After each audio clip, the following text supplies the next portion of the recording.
Le dernier rêve du chêne, un conte de Hans Christian Andersen, lecture par Christophe Tabar.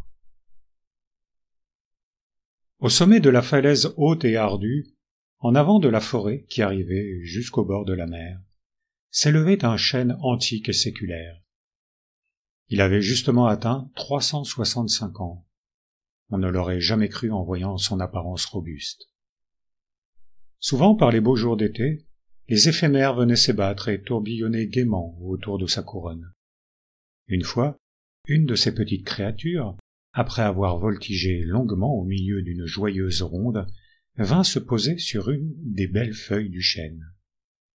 « Pauvre mignonne, dit l'arbre, ta vie entière ne dure qu'1 jour, que c'est peu, comme c'est triste. »« Triste » répondit le gentil insecte. « Que signifie donc ce mot que j'entends parfois prononcer ?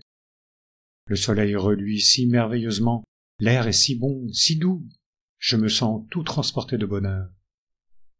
Oui, mais dans quelques heures, ce sera fini, tu seras trépassé. »« Trépassé » s'écria l'éphémère. « Qu'est-ce encore que ce mot ? Toi, es-tu aussi trépassé ? » ?»« Non, j'ai déjà vécu bien des milliers de jours.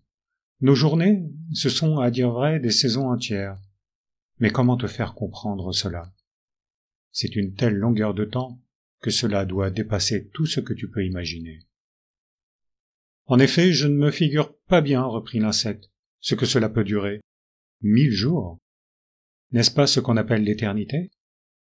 En tout cas, si tu vis si longtemps, mon existence compte déjà 1000 moments où j'ai été joyeux et heureux.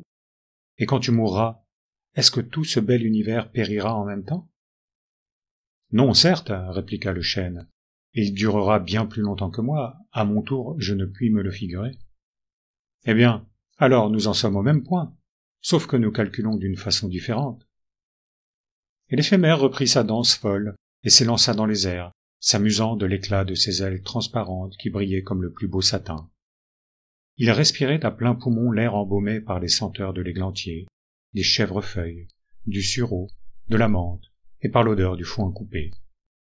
Et l'insecte se sentait comme enivré à force de respirer ses parfums. La journée continua à être splendide.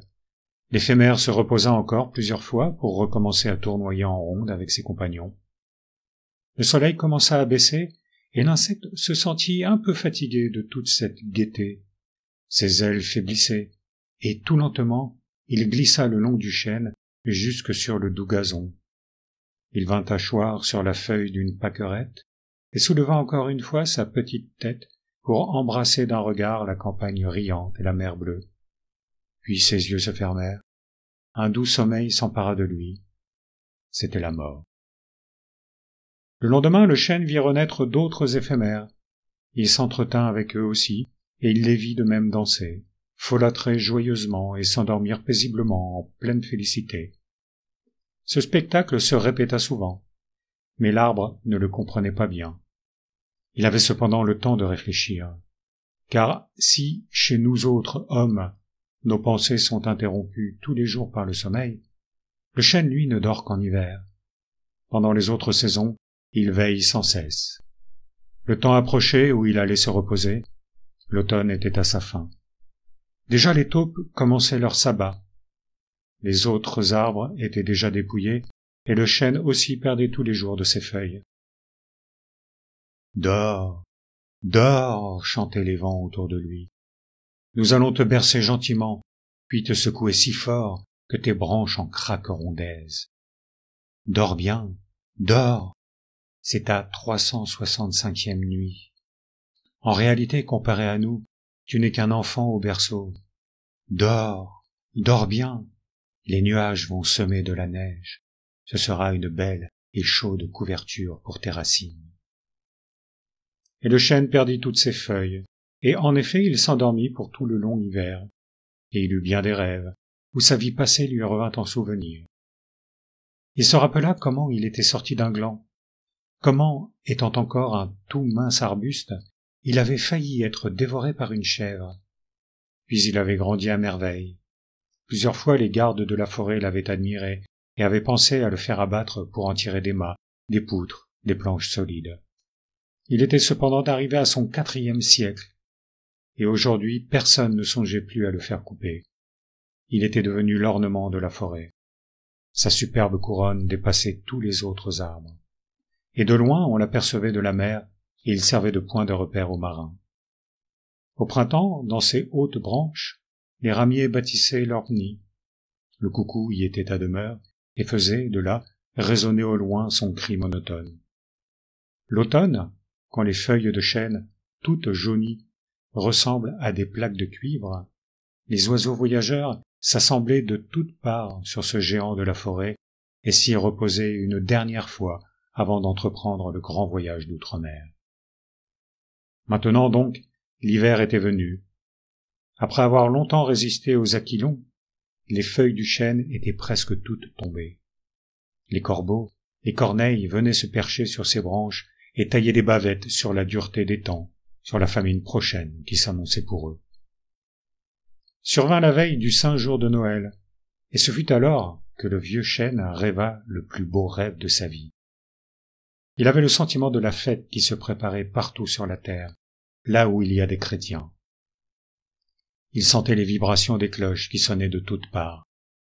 Mais il se croyait en été, par une splendide journée, et voici ce qui lui apparut. Sa haute et vaste couronne était fraîche et verte. Les rayons de soleil y jouaient à travers les branches et le feuillage, et projetaient des reflets dorés. L'air était embaumé de senteurs vivifiantes. Des papillons aux 1000 couleurs voltigeaient de toutes parts et jouaient à cache-cache, puis à qui volerait le plus haut. Des myriades d'éphémères donnaient une sarabande. Voilà qu'un brillant cortège s'avance. C'étaient les personnages que le vieux chêne avait vus tour à tour passer devant lui pendant la longue suite d'années qu'il avait vécue. En tête marchait une cavalcade, des pages, des chevaliers aux armures étincelantes, qui revenaient de la croisade, des châtelains vêtus de brocart sur des palefrois carapassonnés, et tenant sur la main des faucons encapuchonnés. Le corps de chasse retentit, la meute aboyait, le cerf fuyait. Puis arriva une troupe de reîtres et de lansquenets, aux vêtements bouffants et bariolés, armés de hallebardes et d'arquebuses. Ils dressèrent leur tente sous le vieux chêne, allumèrent le feu, et, au milieu d'une orgie, ils entonnèrent des chants de guerre et des refrains bachiques. Toute cette bande bruyante disparut, et l'on vit s'avancer en silence un jeune couple. Ils avaient des cheveux poudrés, et la dame était couverte de rubans aux couleurs tendres, et le monsieur tailla dans l'écorce du chêne les initiales de leurs 2 noms. Et ils écoutèrent avec ravissement les sons doux et étranges de la harpe éolienne qui était suspendue dans les branches de l'arbre. Et tout à coup le chêne éprouva comme si un nouveau et puissant courant de vie, partant des extrémités de ses racines, le traversait de part en part, montant jusqu'à sa cime, jusqu'au bout de ses plus hautes feuilles. Il lui semblait qu'il grandissait comme autrefois, que, du sein de la terre, il puisait une nouvelle vigueur.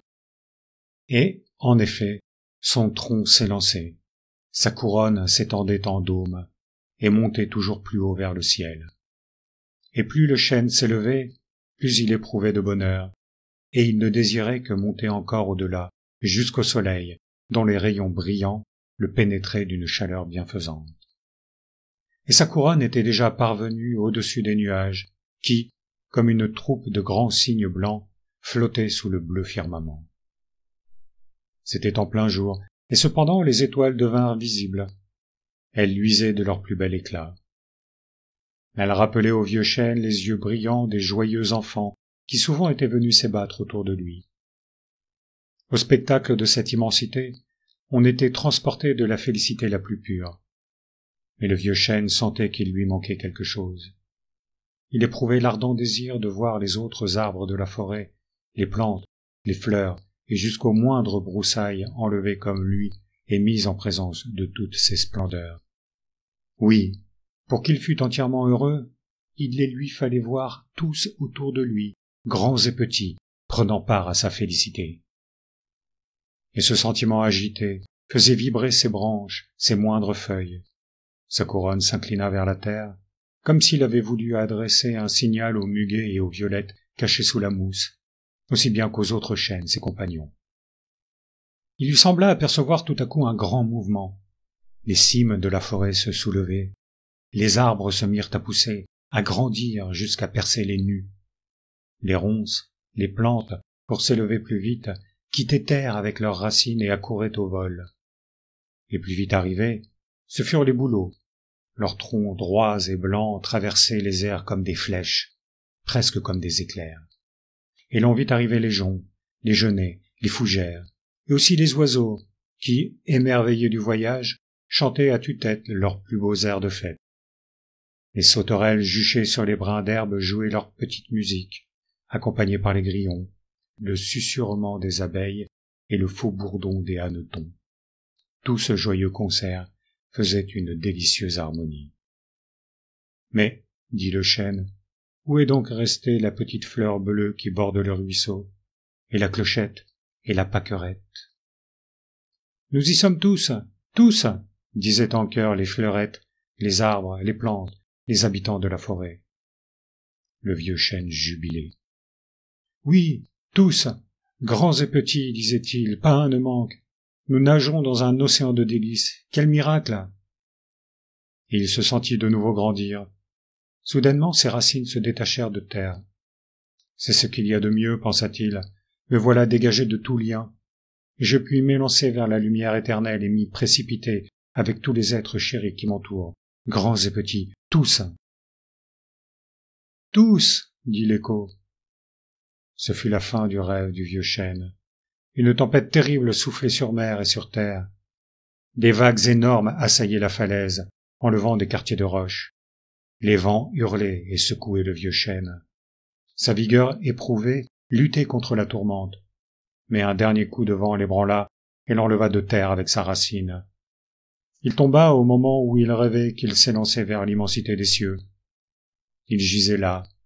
Il avait péri après ses 365 ans, comme l'éphémère après sa journée d'existence. Le matin, lorsque le soleil vint éclairer le saint jour de Noël, l'ouragan s'était apaisé. De toutes les églises retentissait le son des cloches. Même dans la plus humble cabane régnait l'allégresse. La mer s'était calmée. À bord d'un grand navire, qui, toute la nuit, avait lutté, tous les mâts étaient décorés, tous les pavillons hissés pour célébrer la grande fête.